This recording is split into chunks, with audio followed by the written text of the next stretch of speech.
Due to the current COVID-19 crisis and the new government guidelines in place for social distancing, we have had to change the way we do things slightly in order to protect our staff and you, the customers. Upon drop-off of your agreed booking date and time, we ask that you park your vehicle outside our facility, leave your car keys on the seat, close the door. We will then grab the car. We currently aren't allowing anybody to wait for jobs, so a way back will need to be organised by yourself. Prior to collection, we will continue to make sure the work carried out is still to our very high standard, completing all of our relevant QC checks as normal.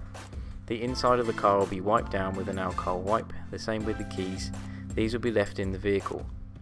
Upon arrival, you must be wearing a mask and gloves at all times when entering our facility. If you do not have these, we will provide them when you arrive. Please knock on the door and wait for a member of staff to let you in.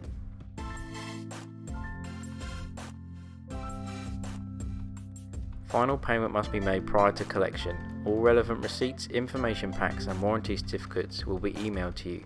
You'll have as much time as you need to look around the vehicle and ask any questions you may have. Once you're happy, you can drive the vehicle away. Thank you for choosing Venom Wraps.